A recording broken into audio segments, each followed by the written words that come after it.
Hi everyone, I'm Rob Hunter, MD, founder of Hunterlodge, and first thing I'd like to do for clarity, that's not me by the way, 25 years ago. Letty, you know this girl, so back me up on this one. So, okay.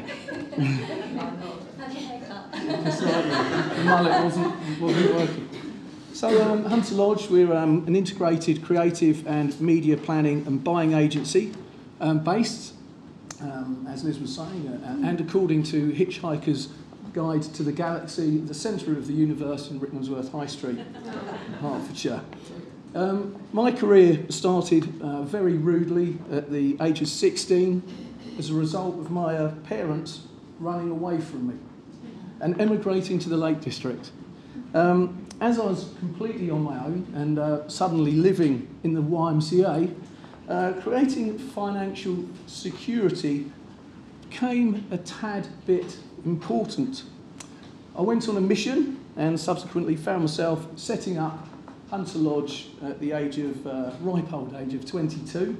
And as one could imagine, with such a young upstart, there was a lot of learning on the job and an immense amount of falling off the bike. Now, my biggest shock and discovery was the fact that I actually didn't know it all. On finding this out, I decided to put myself back into education and embarked on the Institute of Directors Chartered Director qualification. One of these modules was dedicated to HR and actually named People Mean Business. Through this course, the penny dropped that if I was to improve my company and do more business, I needed to focus on my people and not just me. Now, the two biggest acronyms that have helped me along the way, one of those is IIP, and the other one is actually the IPA.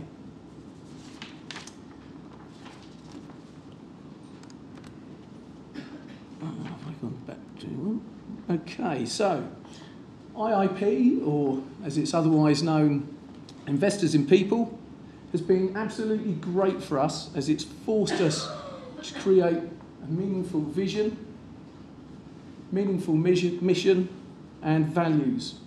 And most importantly, has forced us to share these very clearly with our people. Now, this is very important in retaining your best people, as nobody really wants to board a ship or stay on a ship that doesn't know where it's going.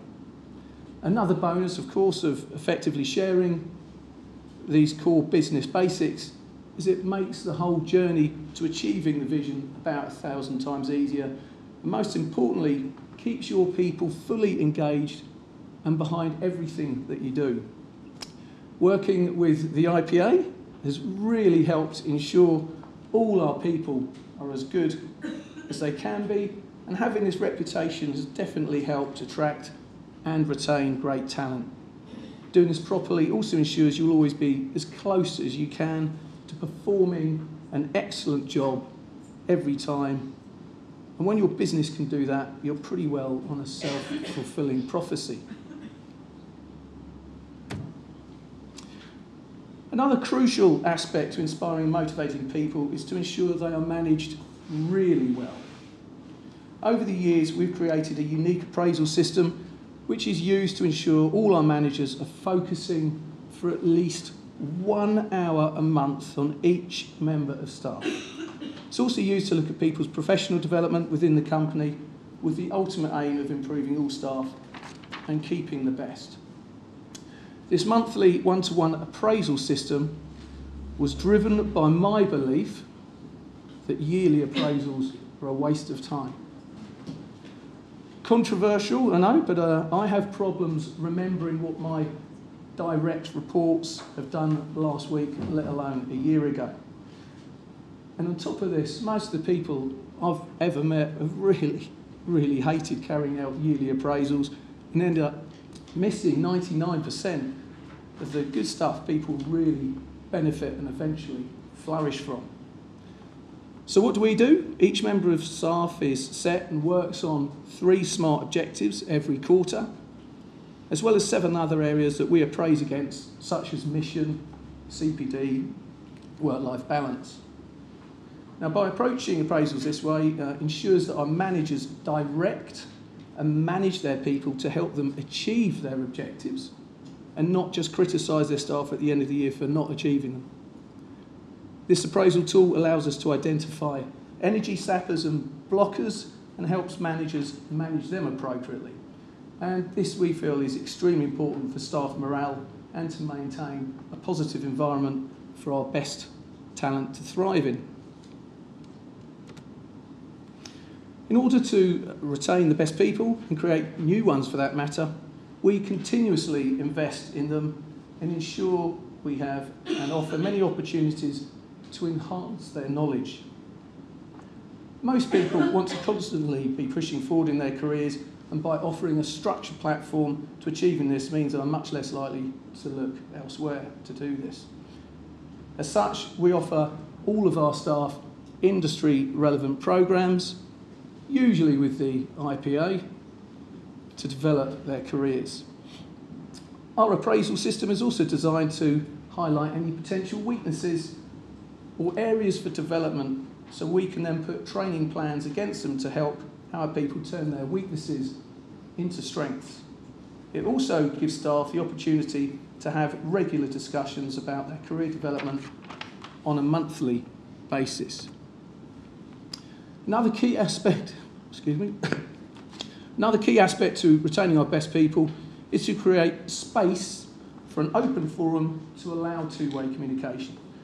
At Hunterlodge, this is again done within our appraisals, where there is an opportunity for our people to score their appraisal, provide 360 feedback on both their manager and the company, suggest ideas for the company, or thoughts for the board to consider. And if I'm brutally honest, this can be quite nerve-wracking for the manager. And to give you an example, my lowest score was 2 out of 10. So I don't really want to go into that right now.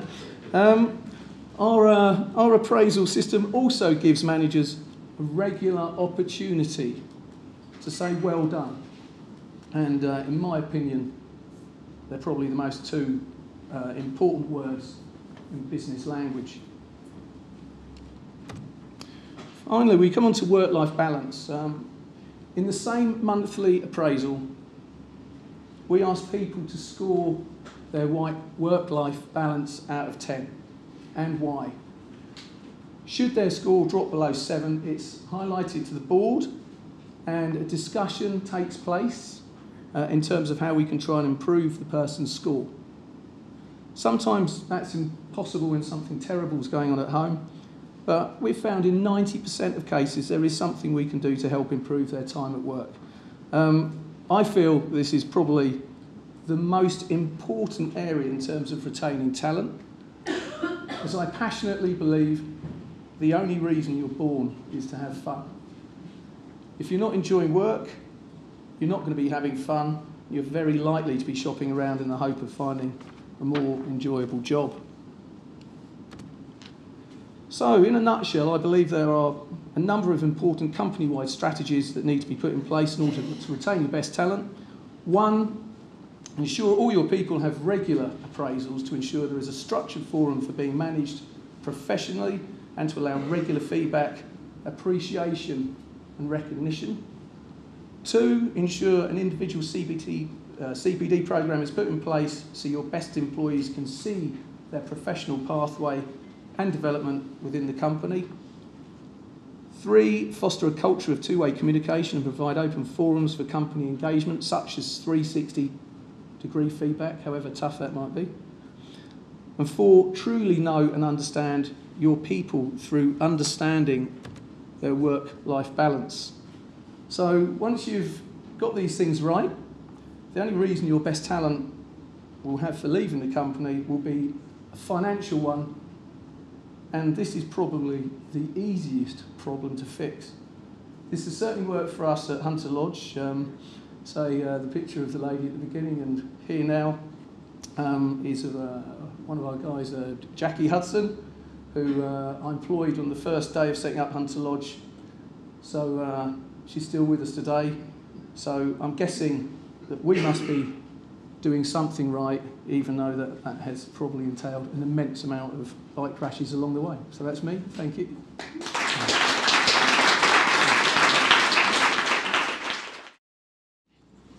Hello everybody, I hope you're not all busking for the loo. I know I was earlier, so I apologise for nipping out. Please don't nip out, please stay. I'm the head of people at PHD, and I've been with PHD for a year, so it's actually a really perfect time for me to take you through a bit of a journey of my last year at PHD. Now PHD, I'm hoping everyone knows PHD, you must know PHD, is a media agency. We've got offices in London, we've got offices in Manchester, and we've also got a sideline agency called Rocket, which is its own entity, which we look after as well, so I'm very blessed. So I joined almost a year ago, and obviously being on the board, one of the key things I had to focus on was the retention strategy. And one of the things that we had to look into at the very start of that process was turnover. And I hate the word turnover because it's just such a glib word, isn't it? But you have to start with, why are people leaving? Otherwise, how do you know how to stop it? And there were three key trends that we picked up as part of that analysis. And the first was that career development is so important. People need to know that there is a roadmap of where they're going. And actually, I think Generation Y, they want to be challenged, they want to be motivated, and they're very ambitious. So we had to do something around that. We also noticed that it tended to be 3 to 4 years of experience when people started to get itchy feet. And from an L&D perspective, we weren't filling that gap. So I'll come on to what we did to sort that out. Equally, in digital, which is probably one of our largest teams now, and in media, the whole digital landscape is growing massively.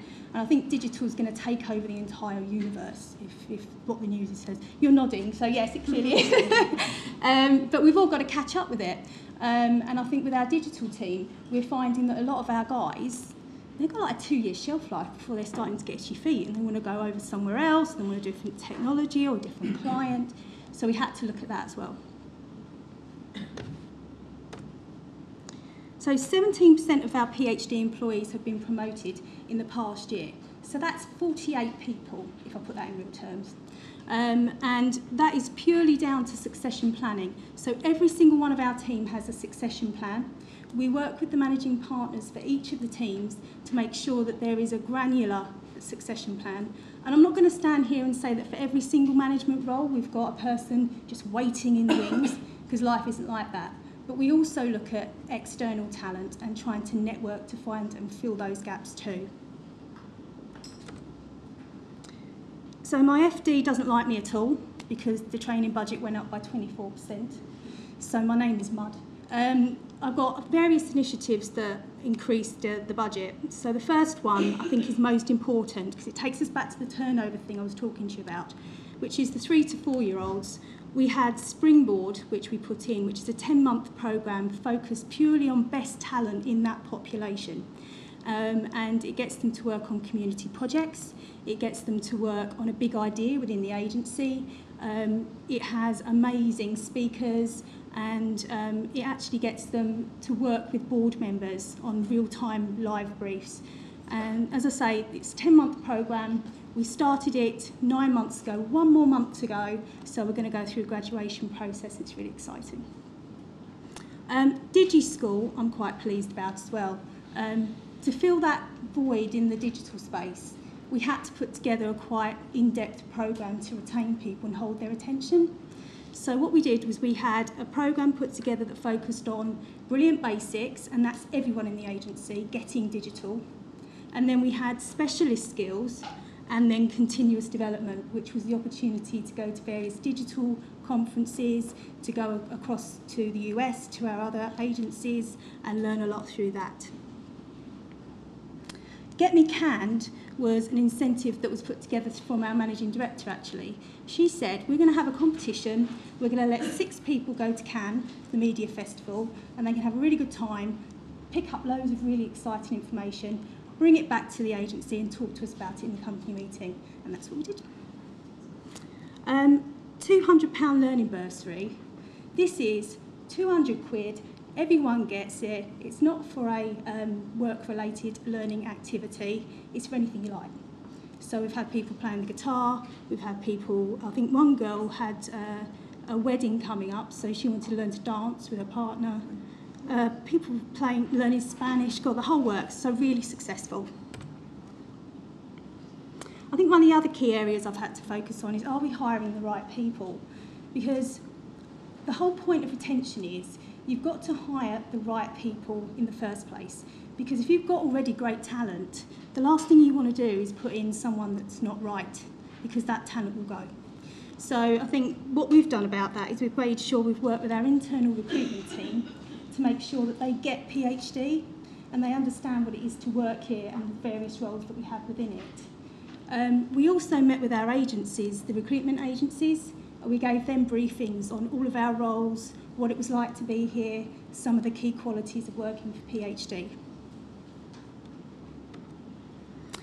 Human touch is about PhD's culture, and I'm going to play you a video in a minute, and it's actually all of our staff made this video, and it's various projects that bring our culture to life.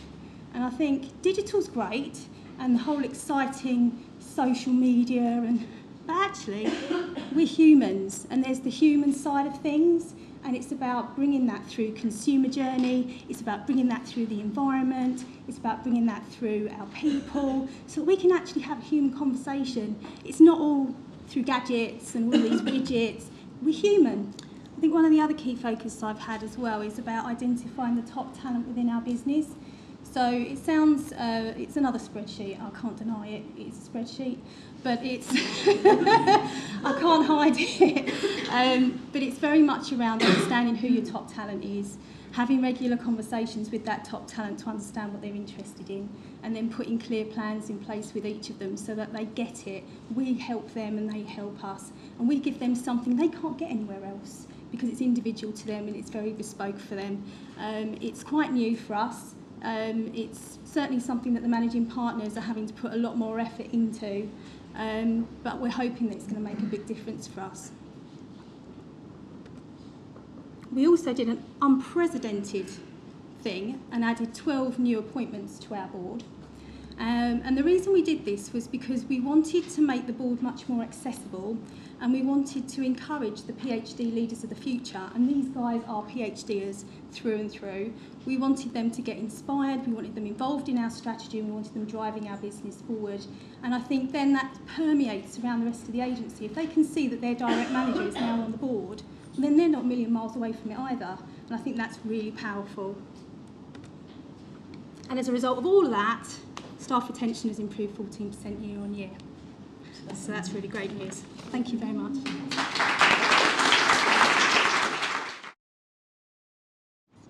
Hiya. So my name is Jan Sullivan and I head up the talent division at Sapient Nitro in London. So our mantra is we are changing the way brands talk to consumers.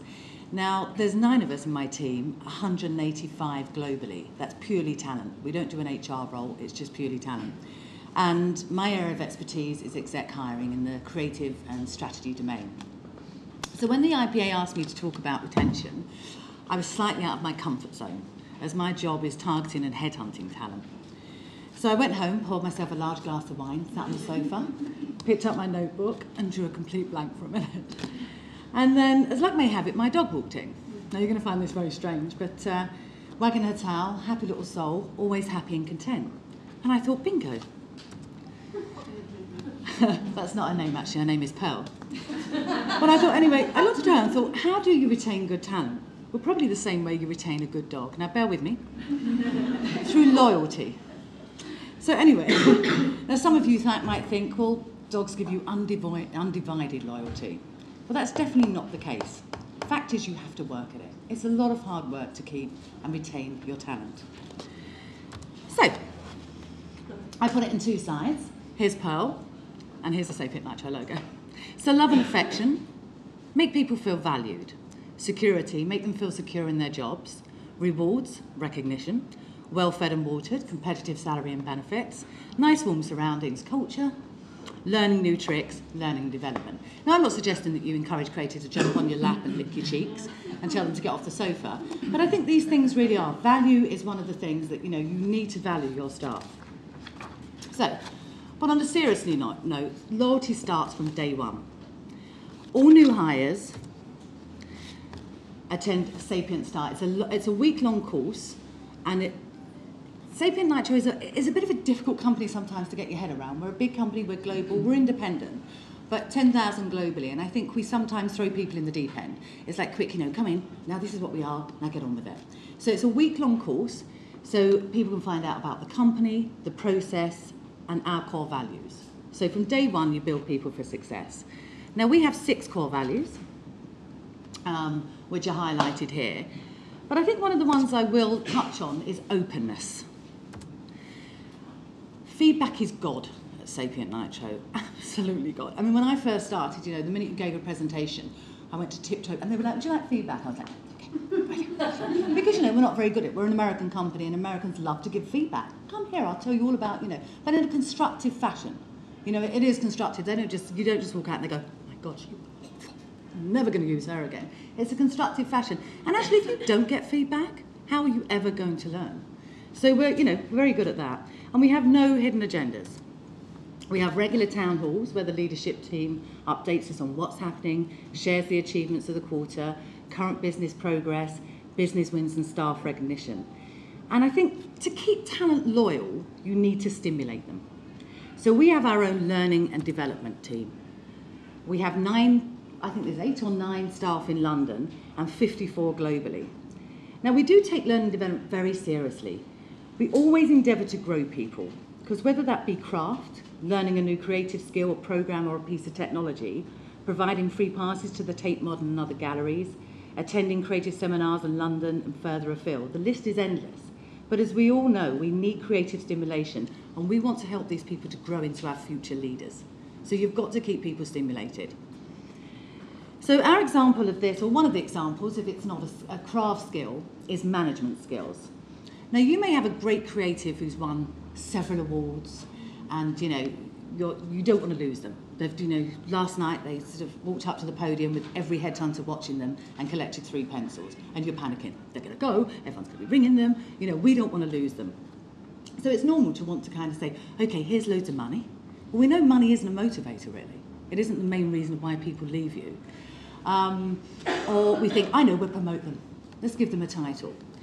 Now, the trouble is, and I'm being very nice to all the creators in the room here, but generally, creators are not known for their management skills. They're just generally not, because, let's be honest, some of them are very young, and they've not had to think of anyone but themselves. Just them. Their life, their work, their portfolio. So what do? So L&D give them the tools to mentor and grow others, as well as their own career. Now, I could list all the stuff we give them, but time is of the essence here, and I know that I need to move on. But we do give them a lot of tools to make sure we build them for success while they're mentoring and growing others. It's very important that you share that mentoring and growing. So we also recognise core talent through core values, Founders Awards. I think I've gone through the wrong slide there, but I won't go back. Have I? No, I've not. No, I'm going forward here. As you can see, I work for a technology company, so bear with me, cool now. I'll stay there and talk the rest, yeah. So, funnily enough, when I was an independent headhunter, I've been a creative headhunter for over 15 years, I often observed that the motivation for senior hires to change agencies wasn't money. It really didn't have a lot to do with it. Maybe in the junior world, they win a couple of pencils, they've got big, student loans, they might say, oh God, somebody's offered me 20 grand more, I must go there. And then 3 years later, they come back to you anyway. But it was feeling undervalued and overworked. Now, we have, our HR department is called People Success, and we have people strategists. So they work closely with the supervisors to ensure there is a healthy work-life balance, because that's what people feel: undervalued, overworked, tired, miserable, want to leave. All I want is a pat on the back, I want to be valued. So they prompt staff to take regular holidays. In fact, I just had a little email this morning, and I've got 18 days left. So I'm taking off the whole of November. No, I'm not. They won't allow me to, but it's a nice thought. But, we work closely with strategy, and supervisors work closely with people strategy, so that, if we notice that someone's working excessively long hours, why are they working excessively long hours? Why are they working, so we can move that and say, okay, do we need more people in that department? Is there a lack of talent there? And we work, so we listen. And one of the things I work with is exec onboarding. Now, we conducted a survey and found that in the first 6 months is when senior hires leave. It's that kind of area, Grace. They can get out. It's not for them. It's just, we've hired them, we've chucked them in the deep end, so to speak. And senior hires can take up to 12 months to find. Believe me, because I'm looking for one at the moment. And that's what I search for, senior hires. That's lots of manpower, that's countless interviews, and a serious amount of money is spent on bringing these senior hires on board.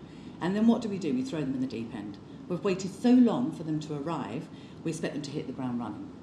So we learnt by our mistakes, and we've introduced an exec onboarding programme. So we've hired globally 65 executives since October 2011. And it speaks for itself here. The new hires have a personalised schedule for the first 3 weeks to learn our offerings, process, books of business, tools, checkpoints to assess engagement and learning, and supervisor and new hire agree on objectives and 90-day action plan. It's a 90-day action plan for these execs onboarding. So the critical success for this is that supervisors take accountability for onboarding. These people have asked for them.